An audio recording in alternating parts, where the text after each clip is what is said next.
On the night her rent was due, Emily Carter stood in the break room of St. Vincent's Hospital, staring at the vending machine, calculating whether the 3 crumpled dollars in her pocket could stretch into enough calories to get her through the next 12 hours.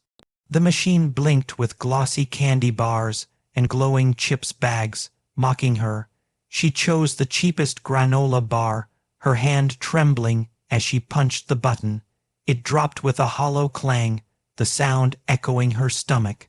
What Emily didn't know was that by morning, a choice she made out of instinct, not money, would entangle her with a man whose world was so far from hers it might as well have been another planet, and that man would change the direction of her life in ways she never dared to imagine.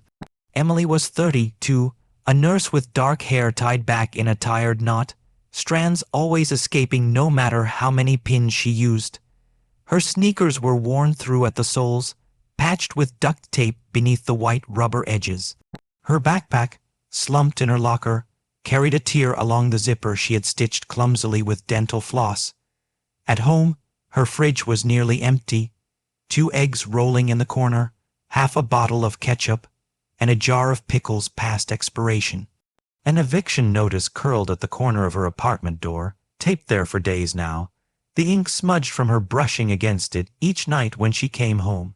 Yet she carried herself with quiet grace, eyes steady, her lips pressing into calm smiles for patience even when her body longed to collapse.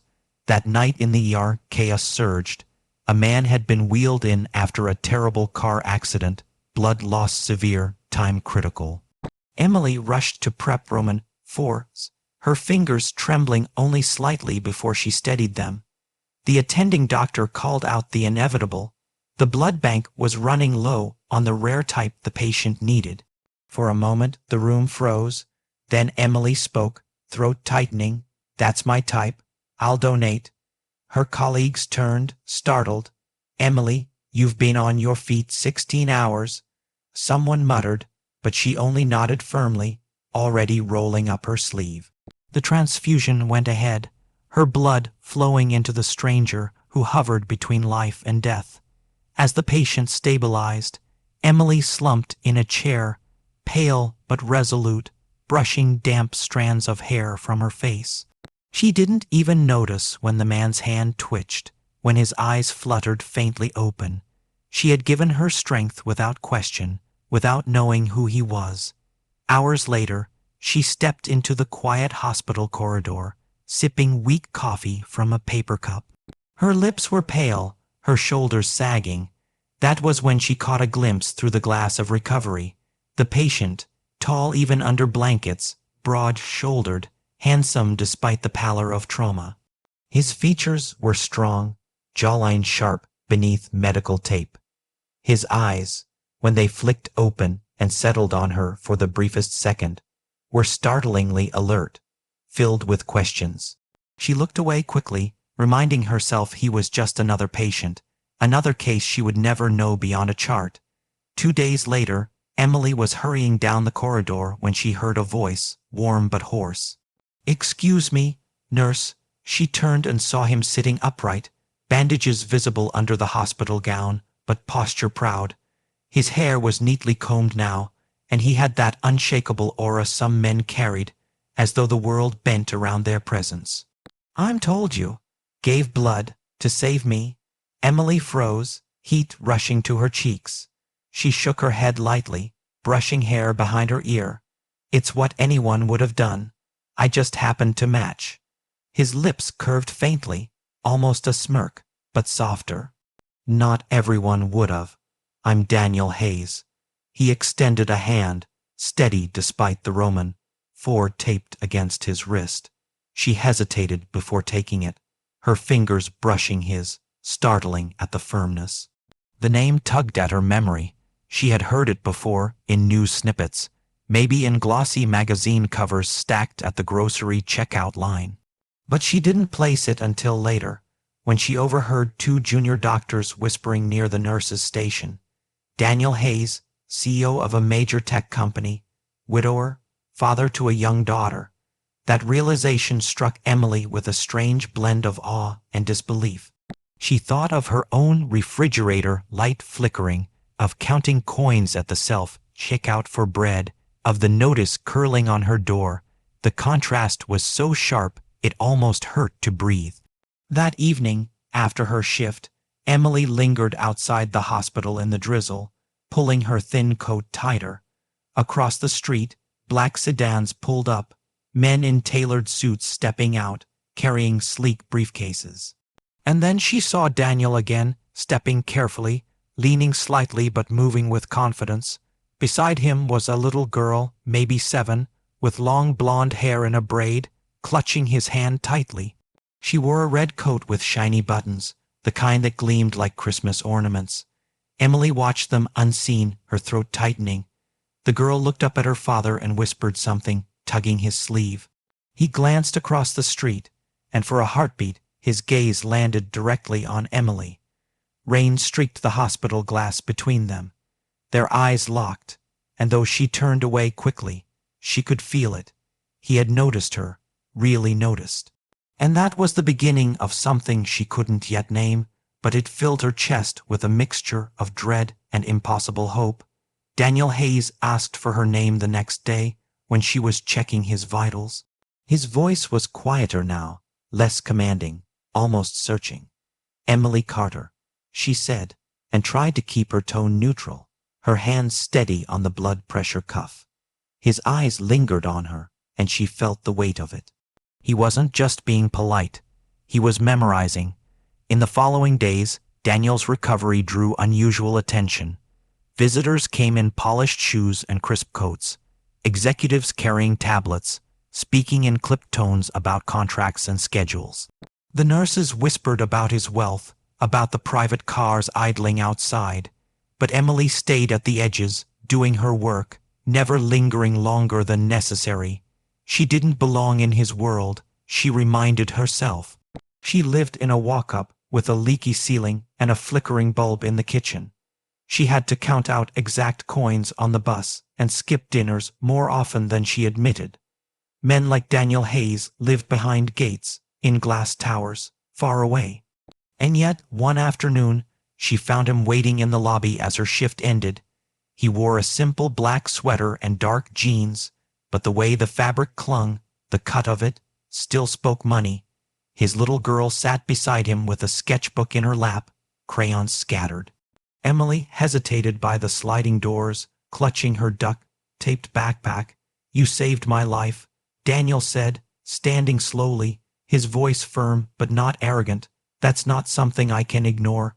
May I take you to dinner, just to thank you?" Emily's cheeks burned. She brushed her hair back, glancing down at her scuffed sneakers. "You don't owe me anything, really.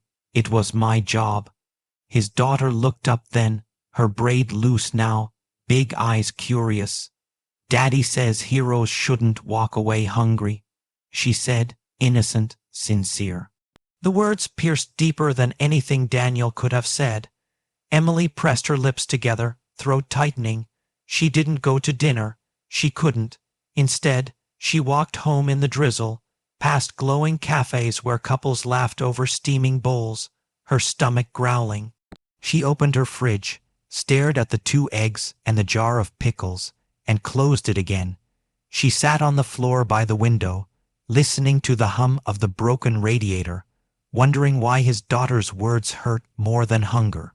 The next morning, she found an envelope tucked into her locker. No note, just her name in neat handwriting. Inside was a grocery store gift card, $200. Her first instinct was anger, cheeks flushing hot. Charity? Pity? She almost ripped it in half, but her hands shook too much, and she thought of the eggs. That night, she filled a basket with bread, milk, vegetables, and even chicken.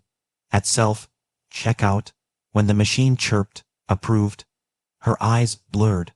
She walked home carrying the heavy bags, chest tight with both shame and gratitude. A week later, Emily's landlord cornered her in the stairwell, waving the eviction notice. She stammered promises, but he shook his head. She locked herself in her apartment, sinking to the floor. Her phone buzzed. It was the hospital. Daniel Hayes had asked for her. When she arrived at his room, he looked stronger, a gray jacket over his shoulders. His daughter sat curled on the chair beside him. He studied Emily with steady eyes. "I know about the eviction," he said quietly, almost gently. Her face drained of color. "Don't ask how," he added, raising a hand. "Just let me help." Her throat closed. "I don't want your money. I'm not offering money," he said. "I'm offering safety for you. You gave me back my life. Let me give you back your ground." He slid a folded document across the table, an employment reference. His company was hiring medical staff for a new wellness division. "You're smart, capable. I want you to apply. You deserve more than what this hospital pays." Her hands trembled as she picked it up, heart hammering. She thought of nights with an empty fridge, of crouching in thrift shop aisles for shoes that almost fit, of collapsing on her mattress with her clothes still on. She thought of his daughter's earnest words, "Heroes shouldn't walk away hungry." Emily blinked hard, biting her lip. "Why me?" she whispered. Daniel leaned forward, his voice low, steady. "Because I've been where you are, not in money, but in loss. I know what it's like to have nothing that matters, except one person who believes in you, and I see it in your eyes. You keep giving, even when you're empty. Someone needs to give back to you." Silence stretched, broken only by the beep of the monitor. Emily pressed the paper to her chest, her lips trembling into a smile she couldn't contain. That night, she walked home under the city lights, clutching the document. For the first time in months, her steps felt lighter. She opened her fridge, now full, and laughed through tears. Weeks later, she began a new job, steady pay, dignity returning. She still wore her patched sneakers until she could afford new ones, but she walked into work with her head high. And sometimes, when she caught her reflection in cafe windows, she almost didn't recognize the woman staring back. Resilient, alive, hopeful. One act of kindness had turned her world. She had given her blood, thinking it was just another duty. He had given her a chance, reminding her that hope can be passed on, like lifeblood itself. And Emily understood now with bone, deep certainty. Generosity, no matter how small or how grand, doesn't just save lives. It reroutes them.